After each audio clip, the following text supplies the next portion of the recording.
Este vídeo é um oferecimento dos apoiadores do canal. Obtenha recompensas apoiando o projeto. Link no comentário fixado.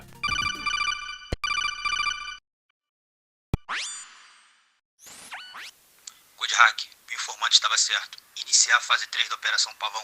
Estamos no encalço da Gazela. Repetindo, estamos no encalço da Gazela. Entendido. Câmbio e desligo. E aí pessoal, Code Hack aqui. Foi legal essa introdução, não é não? Pois é, mas esse vídeo do pavão vai ter que ser adiado, pelo menos por enquanto. A verdade é que durante o processo eu meio que sofri um bloqueio criativo. Com o programa já em 80% pronto, o canal Sem Nome soltou um vídeo que me fez pensar sobre várias outras hipóteses sobre o caso do Glenn Greenwald. E a partir daí, pra cada notícia nova que surgia, tive que refazer a edição e a locução do vídeo. E é lógico que depois de regravar 2 ou 3 vezes alguns trechos, o negócio ficou uma bagunça. Então eu resolvi dar um skip no vídeo pra que a gente já conseguisse manter os outros assuntos em dia, deixando esse vídeo pra depois, assim como aquele da anatomia da trairagem. E sobre o vídeo de hoje, eu gostaria de deixar os parabéns para o Dilo Vlog, não só por ter tido coragem de ser um dos pontas de lança dessa treta, mas também por ser um dos poucos que analisou de fato o caso, explanando a verdadeira ideia que tá por trás disso tudo, a misandria, que inclusive por conta disso está sendo brutalmente perseguido. Então, se você puder deixar o seu like, comentar aqui embaixo e enviar esse vídeo para aquele seu amigo que acha que pedir desculpas por ser homem vai render para ele uma f***inha fácil, gato demais, eu vou ficar muito grato. No mais, vamos ao vídeo. Começando logicamente pelo começo, Gabriela Catuzzo, mais conhecida como a autodenominada Rainha do Gado, se meteu em uma treta que eu classificaria como um marco decisório em toda a história da lacração nos jogos. E vejam bem, eu poderia simplesmente comentar essa treta, terminando esse caso de uma forma sensal e por que não dizer tão desgostosa, quanto a coxinha numa padaria vegana. Mas vocês me conhecem e eu não sou de fazer esse tipo de coisa. Na verdade, na minha posição de analista social do mundo pós-apocalíptico lacracional, seria até bem covarde simplesmente comentar isso sem fazer uma análise profunda do que de fato são as consequências desse tipo de ideia. Mas tal qual como Flávio Morgenstern, precisamos de uma introdução devidamente demorada para que a gente consiga explicar tudo nos mínimos detalhes. Mas hoje a gente vai tentar uma coisa diferente. Então vamos lá. Gabriela Catuzzo, que se autodenominava embaixadora da Razer, apresentou durante a sua carreira em 2017 e 2018 uma série de ações denominadas de comportamento tóxico pela comunidade, que variavam entre xingar a mãe de algum dos seus fãs, cometendo o que a lacrosfera classifica como gordofobia, ou até simplesmente banir pessoas aleatórias do chat porque elas queriam interagir com o que estava sendo jogado. Nesse meio tempo, é claro, sendo patrocinada e apoiada pela marca de periféricos de qualidade duvidosa chamada Razer, e é claro, apadrinhada e protegida por toda a galera da lacração. No dia 21 do último mês, após postar uma série de fotos sensuais em suas redes sociais, o que eu acredito que seja bem comum, já que a maior parte do seu público é composto por homens, ela postou essa foto aqui no seu Twitter de forma juncosa dizendo que estava montada em seu próprio chat, chamando claramente os seus seguidores de gado. Alguns momentos depois, esse cara aqui, que eu não sei muito bem classificar se de fato era fã dela ou só queria dar um zoão em qualquer feminista aleatória do Twitter, soltou uma resposta à altura ao xingamento que havia sido aplicado aos fãs dela poucos momentos atrás, gerando uma resposta absolutamente descontrolada, na qual a Gabriela Catuzzo afirmava, além de outras coisas, que todos os homens eram lixo e que a generalização era necessária uma vez que, segundo o entendimento na mesma, os homens que prestavam eram uma mera exceção. Esse tweet acabou viralizando e o pessoal fez com que ela chegasse na marca que a patrocina. Depois da Razer se pronunciar sobre essa repercussão, tirando de fato a razão do streamer e ficando do lado dos gamers, anunciando também que uma vez vencido seu contrato antigo, ele não seria renovado. Começando assim uma das maiores e mais proveitosas tretas do ano de 2019.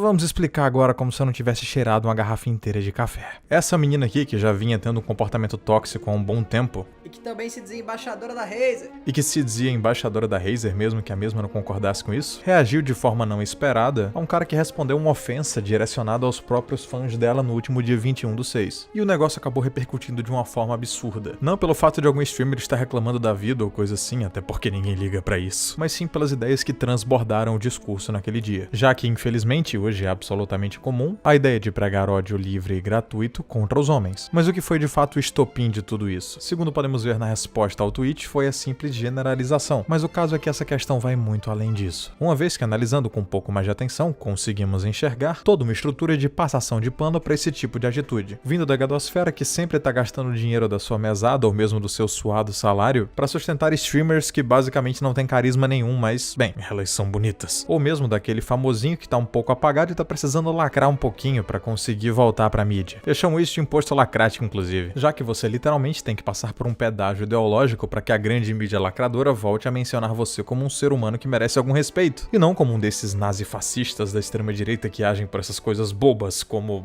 moralidade. O fato é que houve uma real divisão entre a opinião das pessoas, quanto a ficar indignado ou não, por toda a escala populacional masculina que meio que carregou o mundo nas costas desde Desde sempre, eu acho. Ser considerado um lixo porque você não se adequa aos padrões lacradores de alguém que queria te castrar pra começo de conversa. Ou seja, existe realmente um grupo de pessoas que não só não se indignou com a opinião de alguém que diz que literalmente metade da população humana é um lixo, como também querem que essa atitude também seja relevada ou até, quem sabe, em algum escopo maior de maluquice condecorada, já que pela lavagem cerebral que esse pessoal sofreu, de fato, o homem é um ser execrável e ele tem que admitir isso perante todos pra conseguir alguma migalha de então fica aqui entendido que ninguém com duas vai pedir desculpa por ser homem, tá ok? E é exatamente por isso que a lacrosfera ficou revoltada quando a Razer decidiu ficar do lado do seu maior público consumidor, os homens. E vocês lembram que eu cheguei a mencionar que isso era de fato um marco para a história recente dos videojogos? Pois bem, isso de fato foi uma surpresa. Videojogos se venderam politicamente correto com medo dos ataques de uma minoria barulhenta. Então, Razer, parabéns pela atitude, mas seu mouse ainda tem duplo clique. Uma vez então que foi explicado que a atitude da empresa foi de fato correta, vamos entender o porquê desse pessoal odiar tanto a figura masculina. Vocês lembram daquele meu vídeo sobre a anatomia da cocagem? Nele eu explicava que os passos da emasculação masculina serviam principalmente para deixar a sociedade mais fraca e passível de alguma invasão, seja ela uma invasão física ou mesmo uma quebra na sua estrutura social. E de fato, a inferiorização da figura masculina é um desses passos. Através de um falso empoderamento, é fomentada toda uma ideia de sexo livre, que eu também já expliquei o que é no vídeo sobre cucks, e superioridade do sexo feminino sobre o masculino. E sim, isso de fato está na cartilha revolucionária. Mesmo com aquela malucada que o Autêntico refuta no canal dele dizendo que é só por igualdade. George, meu chapa, um abraço. Voltando ao sexo livre, é aplicado através deste, uma armadilha até que bem engenhosa. Algumas mulheres que são utilizadas como fantoches pela mentalidade revolucionária acabam através de roupas curtas e comportamentos promíscuos, provocando incessantemente a libido dos homens. E como a gente sabe que ninguém hoje se controla, já que a gente vive tecnicamente no século da p***ria, em algum momento o cara vai adotar de fato a atitude de um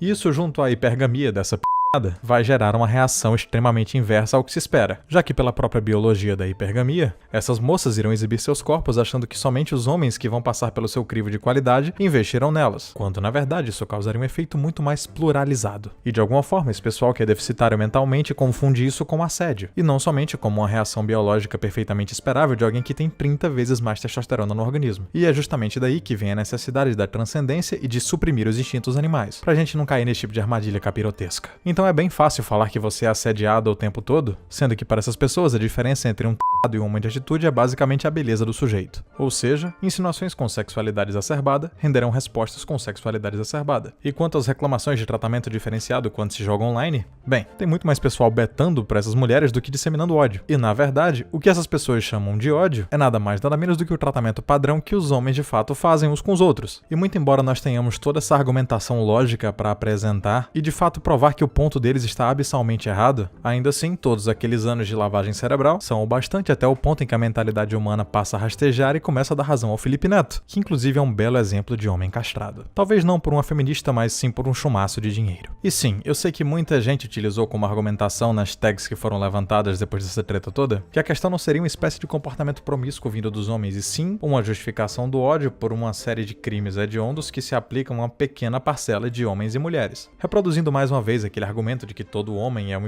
em potencial. Argumento este que, embora tão falacioso, já foi desmentido há um bom tempo, uma vez que existem pesquisas que provam que 50%, 60%, até 70% das acusações de dependendo do ambiente, tipo e natureza da acusação, são comprovadamente falsas. Com isso, passamos a entender que de fato o ódio aplicado à figura masculina é não só injustificável, como, adivinhem só, um ardil revolucionário do já que os primeiros a desenvolverem mecânica, ciência, agricultura, astronomia, assim como uma série de tecnologias e medicina foram, de fato, os homens. Não por mero machismo, como um pessoal acaba falando por aí, mas sim por uma proatividade e competitividade típica do próprio sexo masculino. E adivinha pra quê? Isso mesmo, pra conseguir uma parceira, gerar uma família e protegê-la. Assim também como proteger a sua nação, o seu povo, a sua religião, estilo de vida e por aí vai. Sendo esse mesmo instinto de proteção o responsável por se ligar a Deus e querer conservar tudo aquilo que é belo e lógico. O que pra alguém com a mentalidade canhota é absolutamente impossível de se acreditar. Mas ainda bem que ninguém leva eles a sério, não é mesmo? Por outro lado, existe uma pressão cultural e principalmente acadêmica para distorcer toda a experiência humana e vender a imagem de que o homem é um ser sujo, malicioso e opressor. Mesmo sendo 90% das vítimas de homicídio, 35 a 40% do público das universidades, maioria das vítimas de suicídio e líder disparado no número de empregos que envolvem risco ou situações degradantes. Assim como mostrado no documentário The Red Pill, o homem de fato sempre se sacrificou para manter a sociedade no lugar e gerar conforto e comodidade para a própria comunidade. E tudo isso caminhava saudavelmente a passos largos até aparecer um bolchevique filha da p*** com um projeto fruto de disrupção da própria natureza humana, objetivando o controle mundial, mesmo que sejam necessários alguns centenas de milhões de cadáveres até ele chegar ao objetivo dele. Então, da próxima vez que vocês ouvirem algum discurso estapafúrdico que o objetivo é mascular meninos e homens na tentativa de chegar ao inalcançável mundo melhor, entenda que é de fato uma engenharia social nefasta que deve ser sim combatida, e não somente vitimismo como uma boa parte da população acredita que de fato seja. Dito isto, saibam que aonde tiver alguém coçando o seu falando mal do tolimento de liberdades individuais, da emasculação forçada de homens e meninos, da má qualidade dos jogadores de futebol da Série B, ou do quão bom, moral e valoroso é cair na porrada por 10 minutos sem perder a amizade, saibam que o Ocidente ainda terá uma esperança e pelo menos uma linha de defesa minimamente operante. Eu sou o Codhack e até a próxima. Assim, e antes que eu me esqueça, dia 30 teremos mais uma manifestação defendendo as reformas e liberdades individuais do brasileiro. Então não se esqueçam de levar para a rua o seu patriotismo, playlist no Spotify com bons vaporwaves e uma vontade inestimável de jogar político filha da mãe em lixeira. Ah é, e esse pessoal que tá passando aqui na legenda são os patrões, fica aqui o meu muito obrigado para vocês que estão me ajudando. Talvez não tenha chegado em vocês, mas o grupo do Telegram já tá ativo, então se você tem uma contribuição maior de R$20, provavelmente você já recebeu o link de ingresso por e-mail. E não se preocupem quanto os vídeos, eu literalmente já tô finalizando os trabalhos que eu tinha acumulado, e o mais cedo possível a gente vai conseguir ter 2 vídeos por semana. Então agora sim, eu sou o Codhack e até a próxima.